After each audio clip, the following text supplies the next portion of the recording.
Hello सबैलाई जय मसी। के तपाईँलाई थाहा छ तपाईँको हृदय परमेश्वरको मन्दिर हो?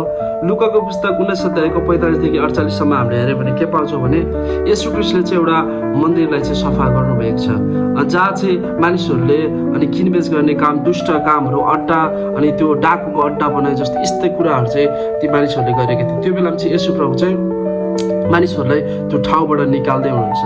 अनि बाइबलले चाहिँ त्यो फिजिकल अनि मन्दिरको बारेमा बताएको छ भने आज तपाईँ र मेरो हृदय चाहिँ ख्रीष्टको मन्दिर हो। अब अहिले आएर कुनै पनि भवनमा येशू ख्रीष्ट बस्नुहुन्न, तर हाम्रो हृदयमा येशू ख्रीष्ट बस्नुहुन्छ भने हामीले आफ्नो हृदयलाई चाहिँ शुद्ध बनाउनु आवश्यक छ। अनि पहिलो कोरिन्थीको पुस्तक 3 अध्यायको 16 मा हामीले हेऱ्यो भने के पाउँदछ, के तिमीहरूको हृदय परमेश्वरको मन्दिर हो भने थाहा छैन भन्ने कुरा गरेको छ। साँच्चै तपाईँ र मेरो हृदय चाहिँ परमेश्वरको मन्दिर हो। हाम्रो हृदयमा परमेश्वर बस्नुहुन्छ। हाम्रो हृदयलाई पवित्र बनाउने अनि जिम्मेवारी चाहिँ तपाईँ र मेरो हातमा छ। किनकि येशू ख्रीष्टले एकचोटि हाम्रो पाप क्षमा गरिसक्नुभयो भने अब हामीले कसरी हुन्छ आफ्नो हृदयलाई अनि शुद्ध बनाउने, पवित्र बनाउने, त्यसमा हामीले फोकस गर्नुपर्छ। र अर्को कुरा, जब हामी परमेश्वरमा शुद्ध भएर हामी परमेश्वरमा नजिक जाँदछौँ भने हामी परमेश्वरसँग सम्बन्ध भइरहन्छौँ। तर जब हामी परमेश्वरबाट टाढा भएर पाप गर्दछौँ भने अनि परमेश्वर हामीबाट टाढो हुनुहुन्छ। र पापले चाहिँ हाम्रो हृदयलाई जहिले पनि अपवित्र बनाउँदछ। जब हाम्रो हृदय अपवित्र हुन्छ नि, त्यहाँ चाहिँ परमेश्वर आउन सक्नु, पवित्र आत्मा चाहिँ हामीमा आउन सक्नुहुन्न।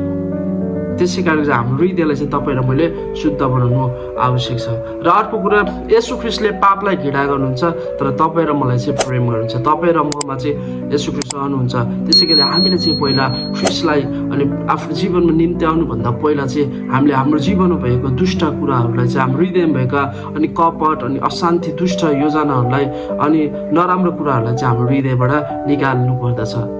अनि अर्को कुरा, पवित्र आत्मा चाहिँ 4 ठाउँमा बस्न सक्नुहुन्न। जब तपाईँ र मैले आफ्नो हृदयमा अनि पवित्रता जीवन ल्याउँदछौँ भने पवित्र आत्मा हामीमा ल्याउनुहुन्छ।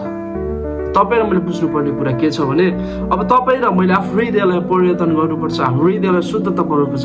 तर कसरी बनाउने भने पहिलो नम्बरमा चाहिँ हामीले चाहिँ पश्चाताप हुनुपर्छ। हरेक समय हामी प्रभुसँग पश्चाताप हुनुपर्छ। मानिस जन्मसिद्धै पापी छ भनेर बाइबलले भन्दछ। त्यसै कारणले गर्दा चाहिँ अनि तपाईँ र मैले चाहिँ जानी नजानी अन्जानमा हामीले विभिन्न पापहरू गरिरहेको हुन्छ। त्यसै कारण हाम्रो पापलाई चाहिँ हामीले प्रभुसँग क्षमा मागिरहनुपर्छ। प्रभु मेरो पापलाई क्षमा दिनुहोस्, मेरो पापलाई क्षमा दिनुहोस्, किनकि हामीले जानी नजानी पाप गरेर आउँछ। अर्को कुरा चाहिँ आफ्नो हृदय चाहिँ परमेश्वरको वचनले भर्नुपर्छ। जब हाम्रो हृदय परमेश्वरको वचनले भर्दछ भने नि हाम्रो चाहिँ विभिन्न किसिमको त्यो समस्याहरू अनि हाम्रो जीवनमा आउँदैन। आए तापनि परमेश्वरको वचनले चाहिँ हामीलाई सान्त्वना दिन्छ।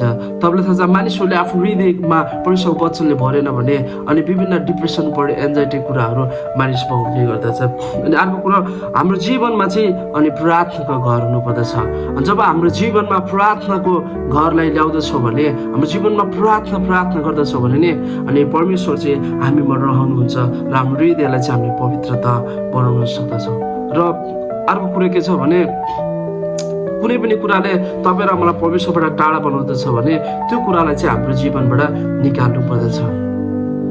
कतिपय समयमा के हुन्छ भने अनि कति कुराहरूले चाहिँ हामीलाई परमेश्वरबाट टाढा बनाइरहेको हुन्छन् अनि हामीलाई अनि कति बेला थाहा हुँदैन, तर एक्कासी चाहिँ हामी परमेश्वरबाट टाढा हुँदाखेरि चाहिँ हामी चाहिँ परमेश्वरसँग नजिक हुनको लागि अनि विभिन्न समस्याहरू हुनसक्छ। त्यसै कारणले गर्दा हाम्रो हृदयलाई पवित्र बनाउनको लागि चाहिँ हाम्रो र परमेश्वरको बिचमा हुने सम्बन्धमा कुनै बाधा आउँदछ भने त्यसलाई चाहिँ हटाउनु पर्दछ।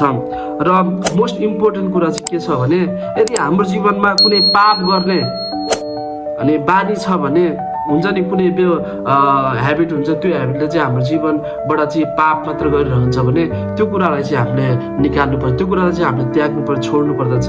जबसम्म हामीले यी कुराहरू हामीले त्याग्दैनौँ, छोड्दैनौँ नि हाम्रो हृदयलाई पवित्रता बनाउन सक्दैनौँ र परमेश्वर हाम्रो हृदयमा आउनु हुँदैन। त्यसै गरी हाम्रो हृदयलाई पवित्र बनाउनु पर्दछ र परमेश्वरलाई हाम्रो हृदयमा निम्त्याउनु पर्दछ। जय मसीह।